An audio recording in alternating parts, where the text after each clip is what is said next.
समस्त मात्र पितृवर्ग बंधू भगिनीनो, तसे टाळकरी माळकरी वारकरी, माझ्या समस्त भाविक बंधू भगिनींनो, तुम्हा सर्वांना नमस्कार व सर्वांच्या चरणी नम्रतापूर्वक विनंती. माझं कीर्तन आपण मी सांगितलेल्या 5 टप्प्यामधून ऐकावं आणि ऐकलं तर आपल्या घरी धनद्रव्याच्या राशी लागतील, सुख समाधान वैभव प्राप्त होईल, लक्ष्मी आपल्या घरी पाणी वाहेल. संतांची वाणी आहे, अनुभवाचं बोल आहेत, कधी खोट होणार नाहीत. ज्याप्रमाणे चुलीवर दूध उकळत ठेवलं असताना 100 डिग्री तापमान झाल्यानंतर जशी उकळी फुटतेच, त्याप्रमाणे मी सांगितलेल्या पद्धतीनं जर तुम्ही कीर्तन ऐकलाच तर आपल्याला धनसंपत्तीचा लाभ होणारच. तेव्हा आपण माझं हे कीर्तन सबस्क्राईब करावं, शेअर करावं, आपल्या जन्माचं सार्थक करून घ्यावं. धन्यवाद.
जय जय राम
पंढरीनाथ महाराज की सद्गुरु शिवानंद महाराज की सब संतन की जय।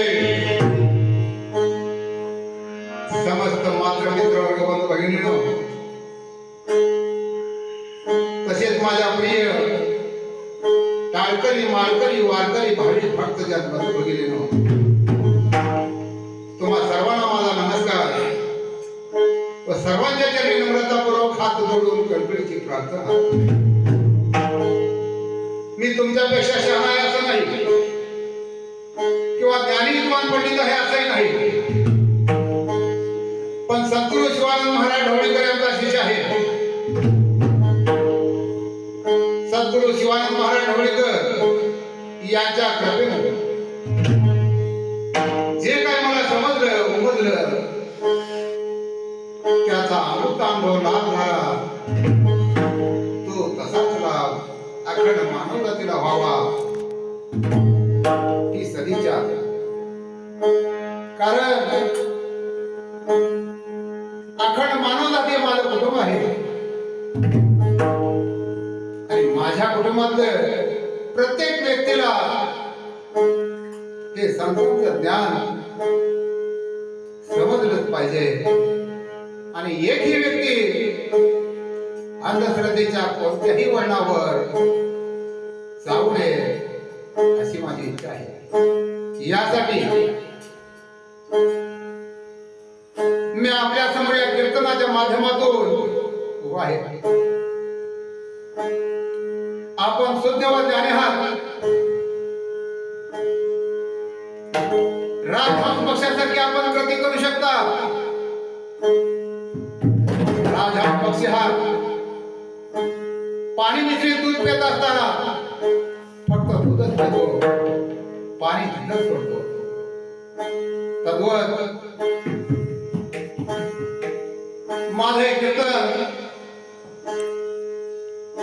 ऐकत असताना आपण योग्य ते ध्यानी धरा, ऐकायला ते तिथंच सोडा ही तुम्हाला सर्वांच्या चरणी प्रार्थना। मात्र मित्र वर्ग बंधू भगिनींनो, तसेच माझ्या प्रिय टाळकरी माळकरी वारकरी भाविक भक्तजन बंधू भगिनींनो,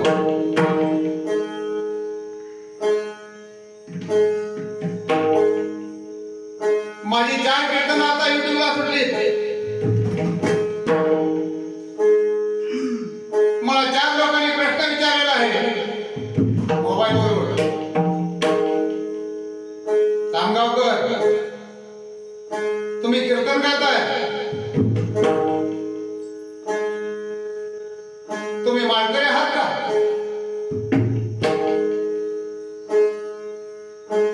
एका माझ्या बांधवानं मला प्रश्न विचारला, सामगावकर तुम्ही हे कीर्तन करताय ते तुम्ही कोणाच्या अधिकाराखाली करताय? कोणी दिला तुम्हाला अधिकार?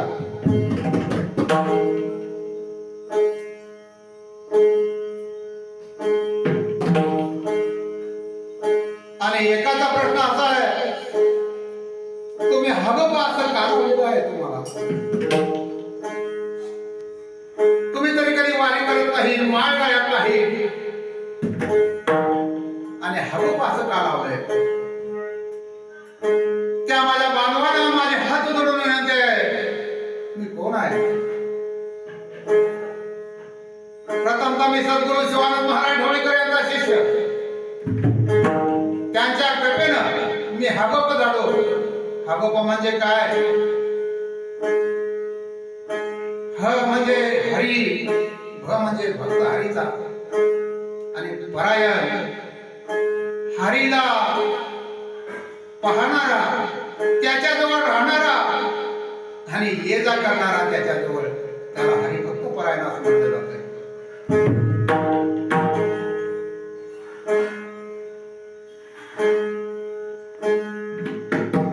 तुम्ही प्रश्न विचारला, मला खरोखरच खूप समाधान वाटलं, कारण माझं कीर्तन कोणी ना कोणी ऐकतंय याचं मला समाधान झालं।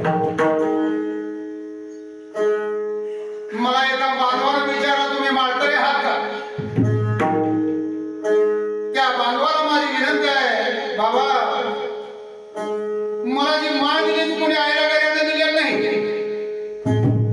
खुद्द पांडुरंगानं माझ्या गळ्यात घातलेलं आहे. आणि ती माळ अशी नाही की पाण्यात पुजल गंगेत उडी मारल्यावर गळ्यात निघून जाईल.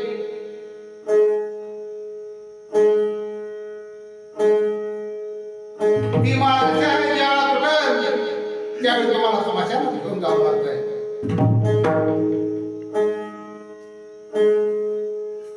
असली माळ मला त्या पांडुरंगाने दिलेली आहे.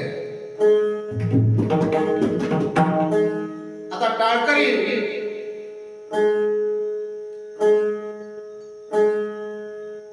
मी टाळकरी आहे. कसा क्षणविकारांना स्वतःच्या मुठीत ठेवलेला आहे.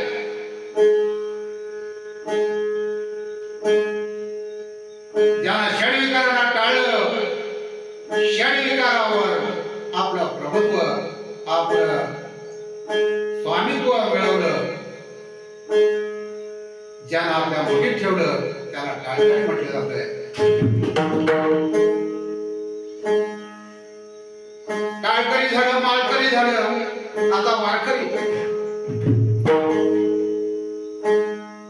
सद्गुरूच्या कृपेनं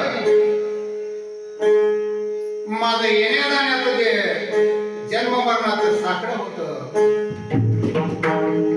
त्याच्या कृपेनं नाहीच झालंय म्हणून मी वारकरी आहे. बंधुनो कबीर महाराज म्हणतात तू क्या जाने ब्रह्मभून आपले दिल में पहचान.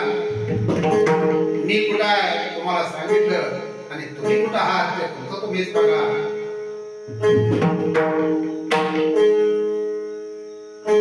माझा एक तुम्हाला प्रश्न आहे.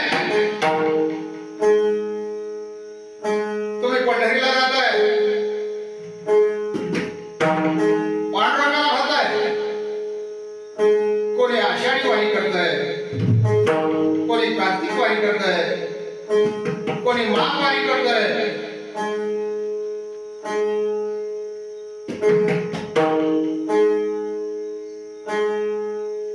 मला फार आनंद वाटतोय तुमच्यातला फुलीतपणा पाहून.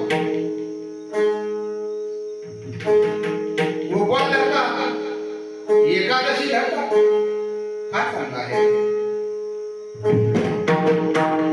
पण त्या पांडुरंगानं अखंड मानव जातीच्या कल्याणासाठी जो नामदेवाला उपदेश केला तो उपदेश कोणीच ऐकला नाही.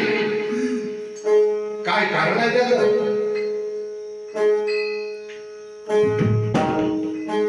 मग कसा देव तुम्हाला भेटणार?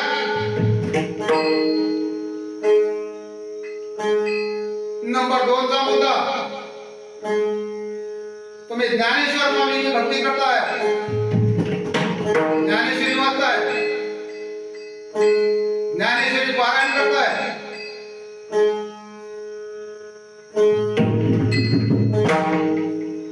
ज्ञानेश्वरांचा हरिपाठ घेतलेले म्हणून राहताय.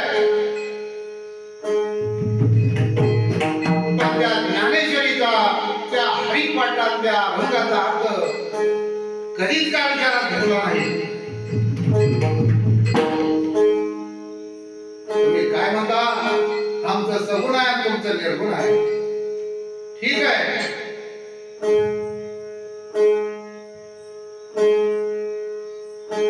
तुम्ही संत तुकारामांना मानताय जाणताय भजताय.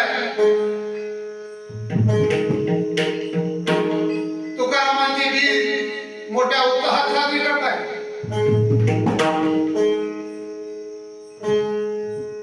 पण तुकारामांनी लिहिलेल्या दिंडी पाठाचा अभंग कधी विचारात का घेतलं नाही.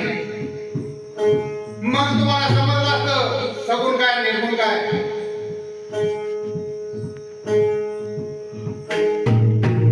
पण तेही तुम्ही करत नाही.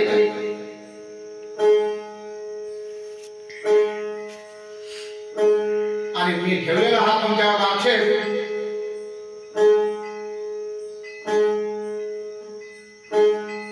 काय खोटा खरोखरच हा काय बोलतोय बोलतोय का खोटं बोलतोय हे माझं कीर्तन पहिल्यापासून शेवटपर्यंत मनपूर्वक ऐका. जर हा माझा तुमच्यावर खोटा आरोप असेल, तुम्ही दिलेली कुठली शिक्षा मला मान्य असेल,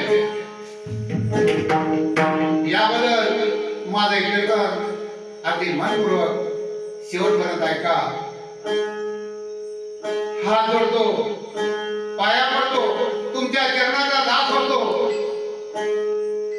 पण मी काय बोलतोय, काय सांगतोय, खरंच आहे की खोटा आहे हे जाणून घ्या.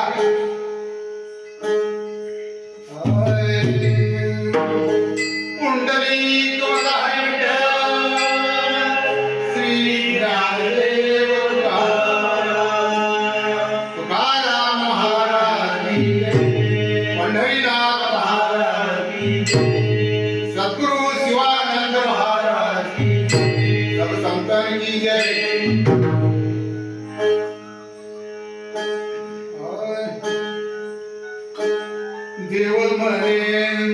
देव म्हणे नाम्या पाहे, देव म्हणे नाम्या पाहे, ज्ञान देव मीच राहे, ज्ञान देव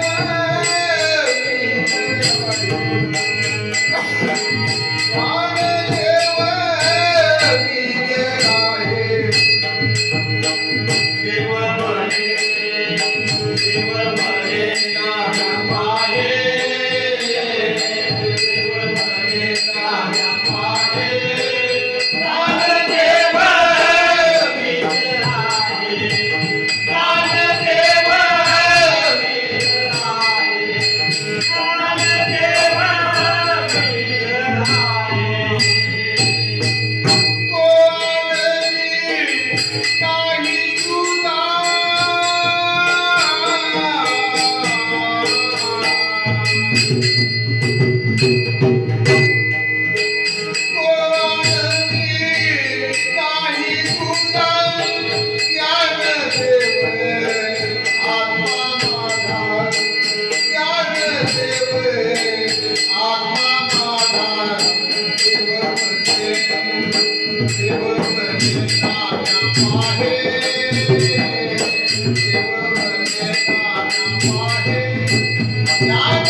मात्र मित्रवर्ग बंधू बहिणींनो, पहिल्या प्रथम तुम्हाला मी म्हटलो, पांडुरंगाने जो उपदेश नामदेवाला केला तो अखंड मानवजातीच्या हितासाठी होता. तो उपदेश काय? देव नामदेवाला म्हणतोय, नामा ज्ञानदेव हे माझं रूप आहे, ज्ञानदेवाजवळ राहा, तुझं कल्याण होईल. तो आम्ही नाही तुझा, ज्ञानदेव आणि मी दोन नाही, ते माझंच रूप आहे. ज्ञानदेव आत्मा माझा, ज्ञानदेव हा माझा आत्मा आहे.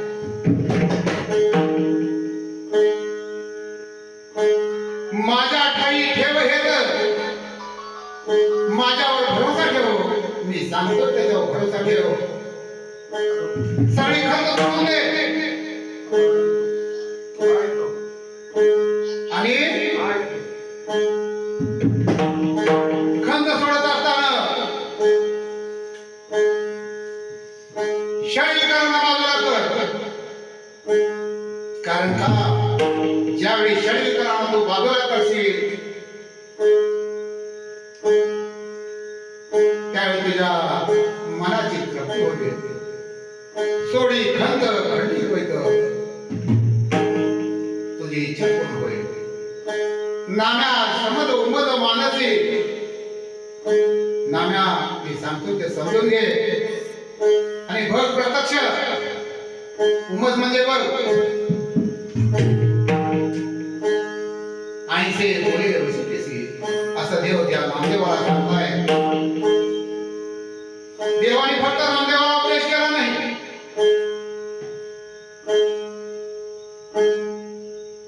हा उपदेश नामदेवाद्वारे अखंड मानवजातीपर्यंत जाणार म्हणून नामदेवाला केला. आणि नामदेवालाच का केला? आज या नामदेवाला जो देव दिसला, नामदेवाने बघितला तसा आजपर्यंत कोणीही बघितला नाही, मलाही दिसला नाही. म्हणून त्या नामदेवाला उपदेश केला. कारण का मला बघायचं कुणाला जमणार नाही, कुणाला मला बघता येणार नाही. आणि सोप्यात सोपा मार्ग ज्ञानदेव सांगतील म्हणून नामाला पांडुरंगाने उपदेश केला. देव म्हणे नाम्या आहे, ज्ञानदेव मीच आहे. ज्ञानदेवाजवळ जाऊन जाऊन राहा. ज्ञानदेवाने माझ्या घरात नाही.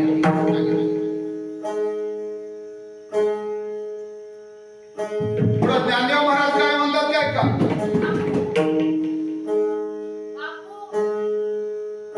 ज्ञानदेव महाराज काय म्हणतात?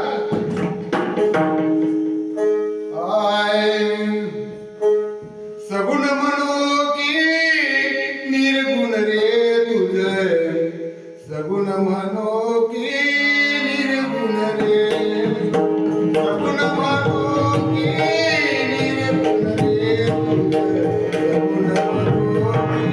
तुझे,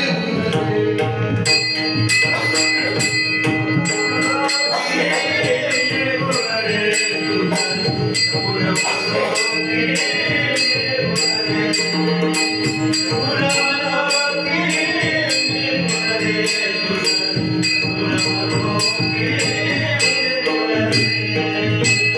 रे.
Thank you.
टाळकरी वारकरी भावी भक्त यात बाजू कधी ज्ञानेश्वर महाराज काय म्हणतात, तुझं सगुण म्हणू की निर्गुण रे, सगुण निर्गुण एक गोविंद रे. तुला सगुण म्हणू की निर्गुण म्हणू, पण सगुण आणि निर्गुण एकच गोविंद आहे असं ज्ञानेश्वर महाराज म्हणतात. ते कसं,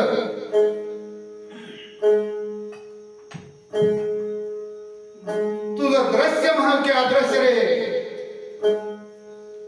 दृश्य म्हणजे दिसणार, अदृश्य म्हणजे न दिसणार, पण दृश्य आणि अदृश्य एकच गोविंद आहे ज्ञानेश्वर महाराज म्हणतात. तुझं स्थूळ म्हणू की सूक्ष्म रे, तुला स्थूळ म्हणू की सूक्ष्म म्हणू, स्थूळ देह आणि सूक्ष्म देह तुला काय म्हणू, तर दोन्हींचा मिळून एकच आहे असं ज्ञानेश्वर महाराज म्हणतात. ते कसं आपण बघितलं पाहिजे, कारण की या पंढरीला वारी करणारे टाळकरी माळकरी वारकरी लोक म्हणतात आम्ही सत्भक्ती करतो.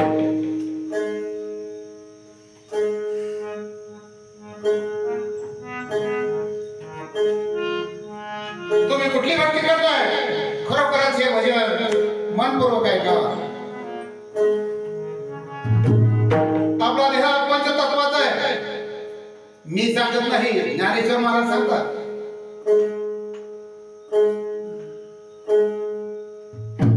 पहिलं पृथ्वी तत्व, पृथ्वी तत्वापोटी 5 तत्व निर्माण झाली, हाडे मौत त्वचा नाडी आणि रोम. जलतत्व,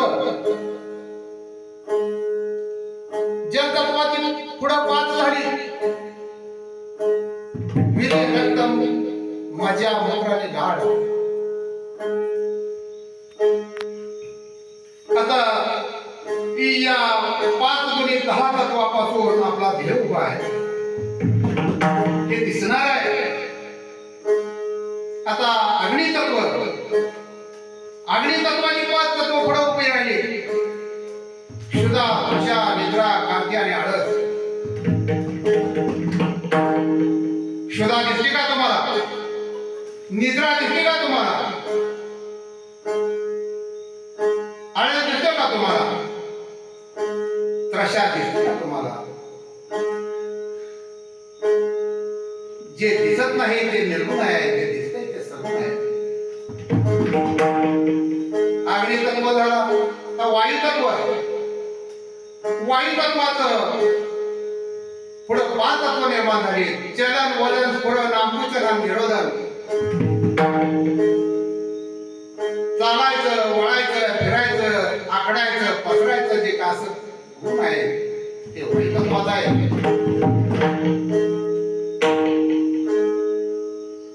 ते दिसतंय का तुम्हाला, फक्त तो माणूस आकडतोय, एवढंच दिसतंय.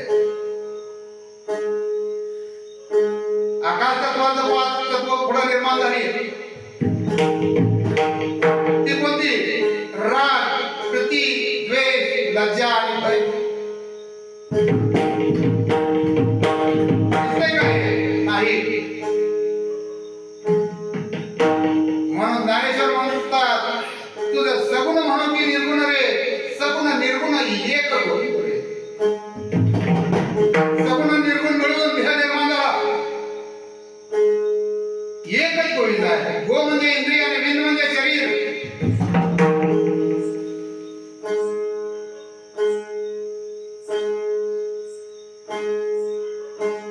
आणि आता हे झालं पिंडाचं.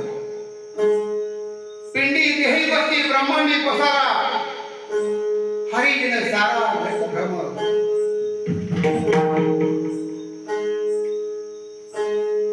शुक याज्ञवल्क दत्त कपिल मुनी हरीशी जाणून हरी झाले.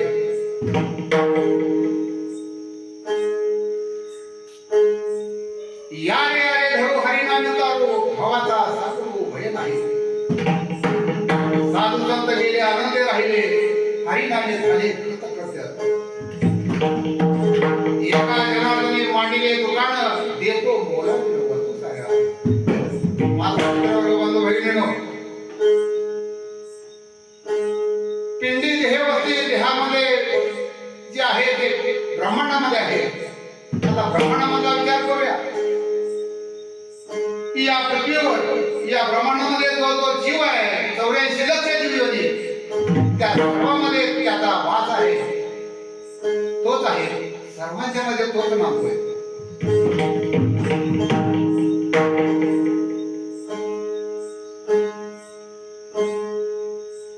पृथ्वी जल आणि अग्नी. आता पृथ्वी जल अग्नी ते निर्जीव आहे. पृथ्वीमध्ये तुम्हाला काय दगड आणि माती दिसणार, जलामध्ये पाणी दिसणार आणि आकाश त्याचा काय तुम्हाला अर्थ आलेला नाही. अग्नी का तुम्हाला माहितीच आहे. आता यामध्ये आम्ही पांडुरंगाची पंढरीतली मूर्ती आम्ही त्याला पांडुरंग म्हणतो, परमेश्वर म्हणतो. मला सांगा तुम्ही भक्ती कसली करताय? दिसणार आहे ते सगुण, न दिसणार आहे ते निर्गुण.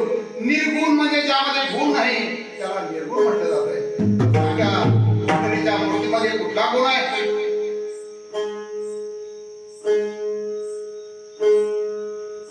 सगुण म्हणजे सगळं गुण ज्यामध्ये त्याला सगुण म्हटलं जातंय. निर्गुण म्हणजे ज्यामध्ये कुठलाही गुण नाही त्याला निर्गुण म्हटलं जातंय. त्या पांडुरंगाचा वास चराचरामध्ये अणु आणि रेणूमध्ये भरलेला आहे. खरं आहे, पण तुम्ही बोलताय सगुणाची भक्ती करतोय आणि करताय निर्गुणाची.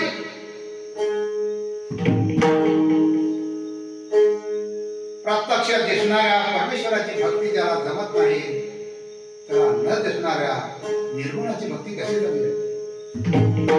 यासाठी पांडुरंगाने नामदेवाला ज्ञानेश्वराकडे पाठवलं आणि सांगितलं, नामा ज्ञानदेवाने मी जो नाही, ज्ञानदेव माझाच अवतार आहे. ज्ञानदेवाला जाऊन पाहायचं, ज्ञानदेवाजवळच राहून राहा.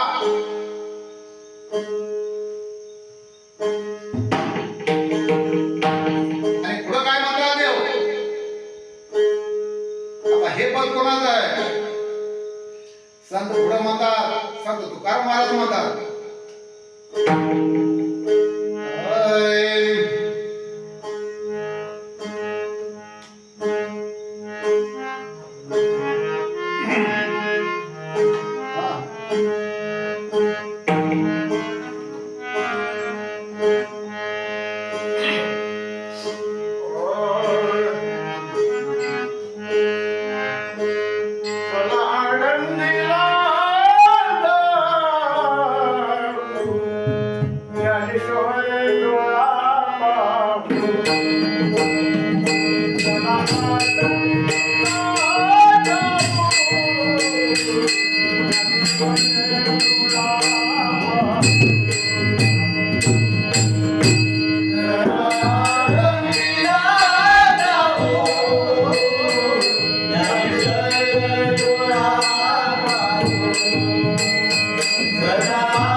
I'm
संत काय म्हणतात? संत तुकाराम महाराज म्हणतात, चला आळंदीला जाऊ, ज्ञानेश्वर डोळा पाहू. कुठल्या आळंदी? कुठं आहे ती? देहू जवळ. खराय, देहूच्या जवळच आहे. त्या आळंदीला जायचं आहे. आळंदी म्हणजे काय? देहू आळंदी या देहामध्ये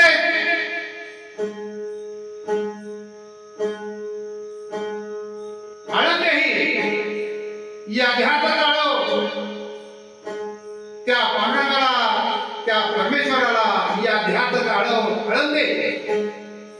आळंदी चला आळंदीला जाऊ, ज्ञानेश्वर डोळा पाहू. कुणाचा डोळा पाहिला? ज्ञानेश्वर. ज्ञानेश्वर महाराजांनी ज्ञानेश्वरी लिहिली. हेडिंग काय? ज्ञानेश्वरी.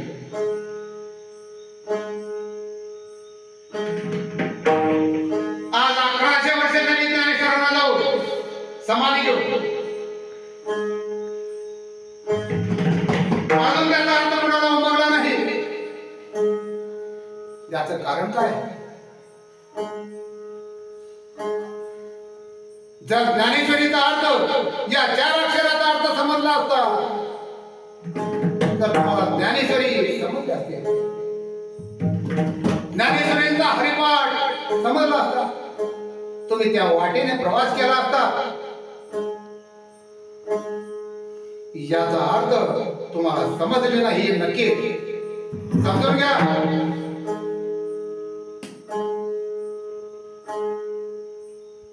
हात जोडतो, पाया पडतो, तुमच्या चरणाचा दास होतो. का होतो मी दास? तुम्ही माझं कोण तर आहात, माझं गोत्र आहात. अखंड मानवदान हे माझं कुटुंब आहे आणि या कुटुंबात एकही व्यक्ती अंधश्रद्धेच्या कुठल्याही कारणावरनं बाजूला जाऊ नये, हीच माझी संधी आहे. यासाठी गेली 52 वर्षे जवळजवळ 800-900 गावामध्ये मी भजनाला हिंडलो. कोणाकडून येण्या जाण्या सुद्धा पैसे घेतले नाही आणि जोपर्यंत मी अखेरचा श्वास माझा चालू आहे तोपर्यंत मी जात राहील, पण कधीही घेणार नाही ही माझी इच्छा आहे.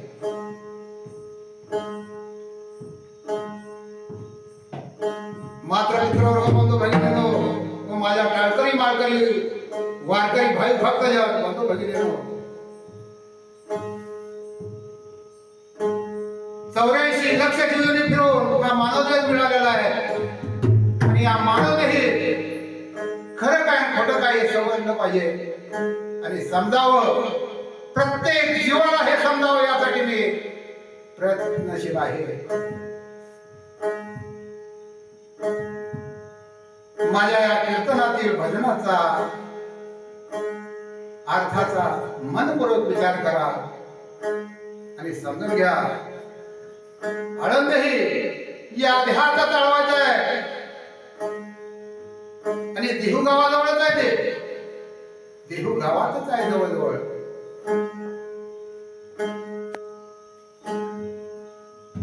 पुढे काय म्हणताय? संता मंदा होतील भेटी.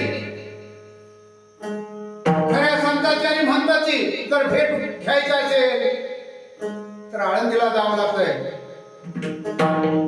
आणि जो आळंदीच्या वाटेवर आहे तो खरा संत असतोय, खरा महंत, खरा योगी, खरा सिद्ध आणि खरा साधक. समजून घ्या.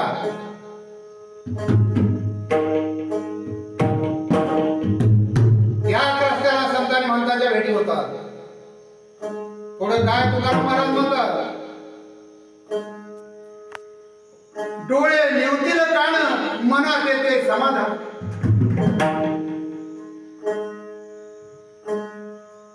त्या ज्ञानेश्वर माऊलीला पाहिल्यानंतर डोळे थक्क होतात.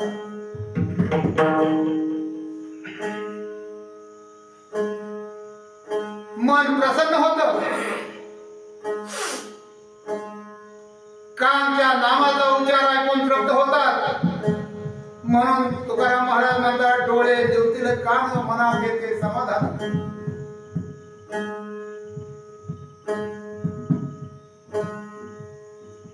ते तीर्थाचे माहेर आहे. जेवढी म्हणून तीर्थ आहे ते माहेरघर आहे. जसं पाण्याचा सागर असतो तसे तीर्थाचं माहेर आहे. सर्व तुकाचे आगर जसा सागरामध्ये सगळा पृथ्वीवरचं पाणी सागरामध्ये जात सागराचा अंत कधी लागत नाही पाण्याचा. त्याप्रमाणे सर्व सुखाचे आग्रहाचे तिथं सुखाला काही कमी नाही. म्हणूनच मी तुम्हाला सगळ्यांना प्रत्येक वेळी सांगतो, माझं एक कीर्तन, माझं भजन जो मनपूर्वक ऐकेल, 5 टप्प्यामध्ये, आता टप्पा बी जाणून घेणं गरजेचं आहे. पहिला श्रवण करायचं, तो तांगावचा कीर्तन करत तांगावचा भजन काय म्हणतोय घरी बसल्यानंतर ध्यानात आणायचं, म्हणजे विवेक, मनन, त्याला मनन म्हणायचं. मी काय ऐकलं, मग ते खरं काय खोटं, श्रवण झालं, मनन झालं, ध्यास धरला पाहिजे. खरं आहे का खोटं आहे बघितलं पाहिजे. त्याला ध्यास म्हणतात, श्रवण मनन ध्यास. मग ज्यावेळी त्याच्या पाठीमागे आपण लागतोय खरं आहे का खोटं आहे, त्यावेळी निधास लागतो. जसं तुम्ही हातरावा पडल्यानंतर तुम्हाला झोप कधी लागते हे तुम्हाला सांगता येत नाही, त्याप्रमाणे ज्यावेळी तुम्ही ध्यास धरताय त्यावेळी निध्यास कधी लागेल हे तुम्हाला समजत नाही, पण ध्यास पाहिजे. आणि ज्यावेळी निध्यास लागेल त्यावेळी साक्षात्कार लाभ होतो. कारण चुलीवर ठेवलेल्या दुधाला 100 डिग्री तापमान तापवल्यानंतर उकळी फुटते. त्याप्रमाणे निध्यास लागल्यानंतर साक्षात्कार हा होतोच. तेव्हा म्हणून करता मी तुम्हाला म्हणतो, या 5 जन्मामधनं जर तुम्ही गेलात तर त्याच्या घरी धनद्रव्याच्या राशी लागतात, सुख समाधान वैभव प्राप्त होतं, लक्ष्मी त्याच्या घरी पाणी वाहते. माझं वाक्य हे संतांची वाणी आहे, अनुभवाचं बोल आहे, कधी खोटं होणार नाही. म्हणून वरच्या वेळोवेळी मी तुम्हाला सांगत असतोय, अंधश्रद्धेच्या वाटेला लागू नका. पुढं काय म्हणतात तुकाराम, जन्म नाही रे आणि तुका म्हणे माझी. या वाटेला जेव्हा तुम्ही जाशीला तेव्हा पुन्हा जन्म घेण्याची तुम्हाला गरज नाही. जन्म बी नाही आणि मरणही नाही, अशा अवस्थेला तुम्ही होताय. तुम्ही म्हणाले कधी होतोय, कधी होतंय असं समजू नका. संत म्हणतात, याच देही याच डोळा भोगीचे मुक्तीचा सुख सोहळा. तो तरी त्या वेळा वैराग्य व्हावे. याच देही आणि याच डोळ्यानं मेल्यावरील मोक्ष ही लटकीच सारी साक्ष. जिवंत असता प्रचिती नाही मग साची काम म्हणावे. मात्र मित्रवर्ग बंधू भगिनीनो व माझ्या टाळकरी माळकरी वारकरी भक्तजन बंधू भगिनीनो, समजून घ्याल अशी अपेक्षा करतो. आणि कीर्तनाला या ठिकाणी पूर्णविराम देतो. कुंडली श्री ज्ञानदेव तुकाराम महाराज की जय, पंढरीनाथ महाराज की जय, सद्गुरु शिवानंद महाराज की जय, हिमानंद महाराज की जय, संतराम महाराज की जय, कपालेनंद महाराज की जय, जगदीशानंद महाराज